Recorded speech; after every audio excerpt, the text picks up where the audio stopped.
Tudo bom, amigos? Hoje a gente vai tocar num tema um tanto quanto delicado, até porque vai envolver o celibato da igreja, né? Vai envolver alguns livros, né? Alguns filmes que trataram do assunto e pode mexer em alguns certos dogmas, tá? O assunto é: Jesus era casto? A resposta é sim, Jesus era casto. Mas por que Jesus era casto? Você pegando e olhando todos os documentos oficiais da época, você lendo a respeito de certas civilizações, não, de certas sociedades que existiam na época, nós vamos chegar até os essênios. Tá? Os essênios a gente vai lembrar de João Batista, que era um essênio também.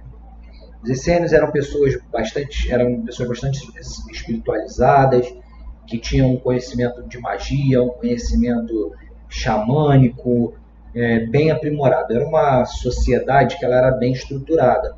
Por exemplo, não era uma sociedade pobre, era uma sociedade que tinha muitos recursos, mas todos os recursos repartidos entre si de uma forma igualitária. Por exemplo, todas as pessoas estudavam, todas as pessoas ganhavam, todas as casas eram boas, todas as casas parecidas, para os padrões da época, as casas eram casas muito boas, tá? Muito boas mesmo. Inclusive, isso era um padrão de desenvolvimento intelectual, desenvolvimento científico bem interessante para a época. Tá? E por que eu quero falar isso? Porque Jesus era essênio. Jesus, sendo essênio, ele tinha todo esse conhecimento. Tá? Tinha todo esse conhecimento, ele era membro dessa sociedade essênia. Tá? A gente vai lá atrás, tá? A gente vai chegar no caso de Jesus ser essênio, a gente vai ter que ir lá atrás. Dos 12 anos até os 29 anos, Jesus ele tem que sair com Maria para o Egito. Tá? Nessa ida deles ao Egito, ele é iniciado vamos botar assim, na teosofia que os egípcios apresentavam naquela época. Na verdade, ele teve todo o conhecimento de todo aqueles conceitos que foram passados desde Tote, né? Que são conceitos milenários que vêm da época de Atlantes. Então, ele é um iniciado, Jesus era um iniciado. Então, depois ele vai ter contato com os essênios, ou seja, ele é uma pessoa que tem um conteúdo que ele soube através da iniciação extremamente amplo, e depois ele se torna um essênio. Aí a questão dos essênios, a gente tem algumas semelhanças até com o próprio candomblé. Tá? O candomblé que é a religião mais antiga do planeta. O candomblé é uma religião que ela é descendente de Lemúria, do continente lemuriano.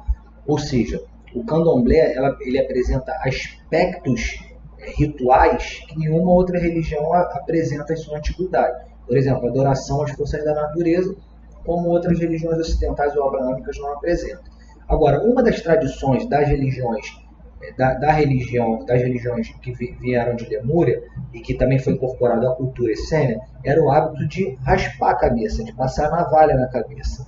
Esse hábito de passar, na verdade, navalha era algo semelhante à navalha na época. Esse hábito de passar a navalha na cabeça e tirar a barba, a pessoa tinha que ficar até os cabelos ficarem visíveis e a barba ficar invisível, a pessoa não podia se alimentar, não podia encontrar com pessoas, a pessoa tinha que ficar totalmente isolada. A pessoa não comia carne vermelha, só comia coisas essenciais. Só a gente lembrar de João Batista, que comia grilo e mel, gafanhotos e mel, gafanhotos e mel. Então, na religião do candomblé, também é a mesma coisa. A pessoa não pode, tem várias restrições até o cabelo nascer. Só que os essênios era até o cabelo atingir a altura dos ombros, tá? Até o cabelo atingir a altura dos ombros, ele tinha que manter a castidade. Ele tinha que manter a castidade total. E os essênios, eles além de terem essa tradição, eles só transavam para poder se reproduzir, para o fim de perpetuação da espécie. E a grande maioria não copulava. Então, já era uma cultura que tinha esse hábito. Tá? Aí tem algumas diferenças do candomblé com a do cabelo. Na verdade, os negros, eles têm o cabelo, como eles frequentavam uma região africana, a região subsaariana, ela é muito quente. Então, a caixa craniana ela tem que estar refrescada. Então, o cabelo do negro africano é de certo formato que cresce, cresce para cima, não cresce na altura dos ombros, porque ele acumula ar ali dentro e resfria a caixa craniana. Então, essa tem a função. Então, acabava que o cabelo não chegaria à altura dos ombros, então tem algumas diferenças. No caso dos essênios, o cabelo atingia a altura dos ombros. Tá?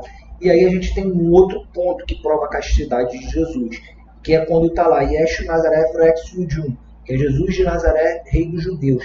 Esse Nazaré não existe. Não existe porque Nazaré não existia na época. Essa cidade de Nazaré não existe. O que significa? Jesus era um iniciado. Jesus era um Nazir, ou Naziro. Ou seja, Jesus era um ser consagrado, um ser puro consagrado de Deus, consagrado a Deus. Ou seja, ele era puro, ele não tinha tido relações sexuais. Jesus era casto. Então, por isso, além disso, a cultura essênia. Por isso, aquela figura de Jesus com os cabelos grandes, a barba grande, justamente por causa desse fato, por ele ser um nazir, por ele ser um homem puro consagrado a Deus. Então, nunca existiu, ele pode ter existido depois dessa cidade de Nazaré, mas naquela época não existia Nazaré. Tá? Então, o certo nazareno era o certo naziro. Tá? Ele estava lá, Jesus, o naziro, o rei dos judeus, porque ele era o rei dos judeus. Ele, por direito, ele era o rei dos judeus. Ele tinha que estar no trono, só que para Herodes, ele usurparia o trono. Na verdade, ele era o descendente do rei Davi, o descendente do rei Davi tem direito a estar à frente ao reino de Israel. Tá? Essa aí é a grande característica que a igreja lá não explica, que é a respeito da castidade. Então, aquilo, Maria Madalena, ela teve filho com Jesus? Não, não teve filho com Jesus. Jesus não teve filho. Tá? Maria Madalena teve filho com outra pessoa, foi para o sul da França, como a gente sabe na história, e esse filho não era o sangue de Jesus. Quanto ao Santo Graal que ia falado, não tem nada a ver com o DNA de Jesus. O Santo Graal que ia falado é que o sangue, quando Jesus tomou a lançada, né, o sangue que jorrou, ele caiu num cálice. Esse sangue que caiu no cálice, ele ficou armazenado até hoje dentro de uma igreja. Esse aí é o mistério do Santo Graal. Não tem nada de Santo Graal pertencer à linhagem genética de Jesus. Quanto aos templários procurarem o Santo Graal, isso é a maior história que tem. Templários vem de templo, tá? Os templários, na época, eles obedeciam ao Papa, mas eles também poderiam obedecer a Israel, ao rei de Israel, porque naquela época começou a perseguição aos reis de Israel, aos judeus. Então, os templários, as cruzadas, elas foram organizadas a fim de procurar a Arca da Aliança, certo? Por isso o templo, a Arca da Aliança estaria no terceiro templo de Israel, por isso a palavra templários. Tá legal? Então, essa história de Santo Graal não tem nada a ver de linhagem genética de Jesus, na verdade, descendente de Jesus com Maria da Madalena. Isso é uma grande mentira que foi contada.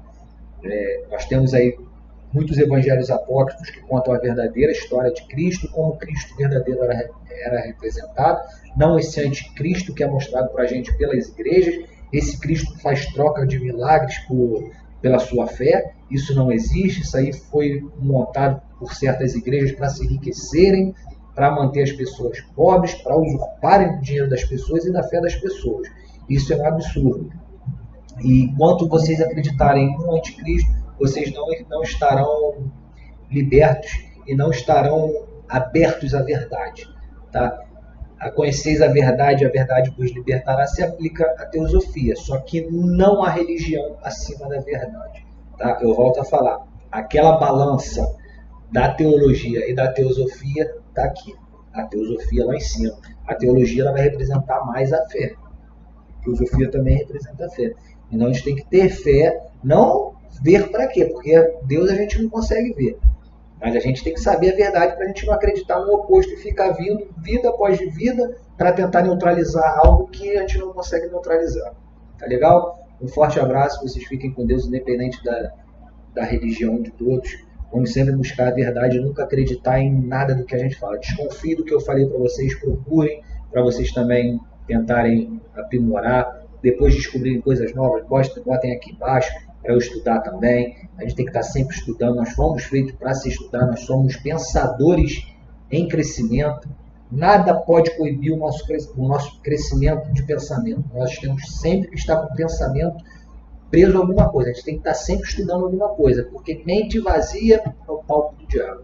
Então vamos sempre estar estudando, nada de preguiça, não é estudar. Lógico, você que está assistindo agora, tem seu colégio, sua faculdade para estudar, você vai estudar. Agora, nós temos que estudar também a espiritualidade, porque nós não temos como botar um muro no meio entre a espiritualidade e a materialidade. Um acompanha o outro, um reflete no outro. Se você acumular karmas no seu livre-arbítrio, na materialidade, isso vai refletir na sua espiritualidade. Se você não tiver com a sua espiritualidade trabalhada, isso vai refletir direto na sua materialidade. Se não agora, na próxima vida. Então, vamos sempre estar estudando, porque pode tirar tudo da gente, menos o nosso conhecimento. Tchau, fiquem com Deus.